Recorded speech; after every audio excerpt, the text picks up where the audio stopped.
ప్రచారం చేయడం చాలా దారుణమైనటువంటి పనులు పార్టీలో ఉన్నటువంటి కొందరు పని కట్టుకొని కత్తి కట్టుకొని నా మీద చేయడం జరిగింది.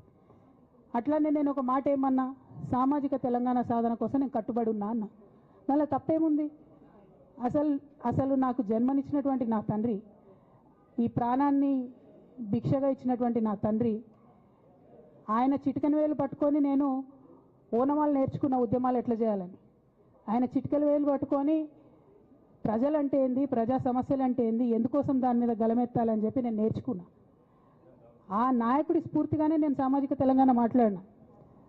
భారతదేశం మొత్తంలో ఇన్ని రాష్ట్రాల్లో ముఖ్యమంత్రులు అయితే 75 ఏళ్ళ స్వతంత్ర భారతదేశం, 79 ఏళ్ళు స్వతంత్ర భారతదేశంలో దళితులకి 3 ఎకరాల భూమి ఇస్తా అని చెప్పినటువంటి ఏకైక గొప్ప నాయకుడు కేసీఆర్ గారు. ఆయన దగ్గర నుంచే కదా నేను సామాజిక తెలంగాణ ఎజెండా నేర్చుకున్నది.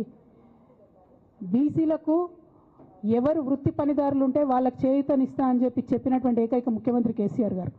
చెప్పినట్టుగా డబ్బులు ఇచ్చిండు కూడా. ప్రతి కులాన్ని కాపాడుకునే ప్రయత్నం చేసిండు. అది కాదా సామాజిక తెలంగాణ? నేను మే 1 నాడు లేబర్ డే రోజు మాట్లాడితే దాన్ని చిల్వలు పలువలు చేసి సామాజిక తెలంగాణ పేరుతోని కవిత పార్టీ పెడుతుందని చెప్పి నేను నిన్న చెప్పిన 2 పేర్లు పని కట్టుకొని నా మీద దుష్ప్రచారం చేసిండ్రు. నేనేమైనా తప్పు మాట్లాడినా? బీఆర్ఎస్ పార్టీ వ్యతిరేకమా సామాజిక తెలంగాణ నినాదానికి? బీఆర్ఎస్ పార్టీకి సామాజిక తెలంగాణ అవసరం లేదా? భౌగోళిక తెలంగాణ వస్తే సరిపోతుందా? బంగారు తెలంగాణ కావాలని కేసీఆర్ గారు ఇచ్చిన నినాదమే కదా. బంగారు తెలంగాణ అంటే ఏంది? హరీష్ రావు ఇంట్లో బంగారం ఉంటే, సంతోష్ రావు ఇంట్లో బంగారం ఉంటే బంగారు తెలంగాణ అవుతుందా? కాదు కదా. ప్రతి ఒక్క సమాజం బాగుంటేనే బంగారు తెలంగాణ అవుతుంది. నేను అదే కదా మాట్లాడినా.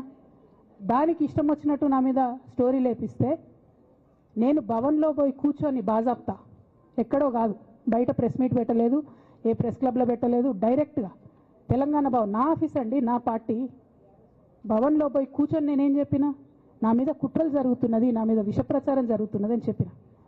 నేను రామన్నను బుజ్జగించి గడ్డం పట్టుకొని అడుగుతా ఉన్నా, అన్న నీ చెల్లెని,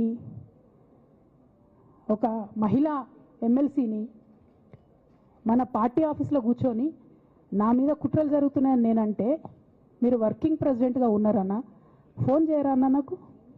ఏమైంది బేటా, ఎందుకు బాధపడుతున్నావు అని ఫోన్ చేయరా? ఇది ఎప్పుడు జరిగిన ఇన్సిడెంటు?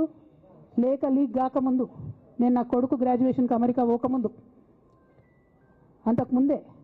మరి మీరు వర్కింగ్ ప్రెసిడెంట్ కదన్నా, నేను పార్టీ ఎమ్మెల్సీని కదా. చెల్లెలు అన్న బంధుత్వాలు పక్కన పెడదాం ఒక్క నిమిషం. ప్రొఫెషనల్ సెటప్లో ఒక పొలిటికల్ పార్టీలో ఒక మహిళా ఎమ్మెల్సీ భవన్లో కూర్చొని నా మీద కుట్రలు జరుగుతున్నాయంటే మీరు మాట్లాడినరా అన్న? 103 రోజులు అయిపోయిందన్న ఇయ్యాలటికి, ఒక్క మాట మాట్లాడినరా?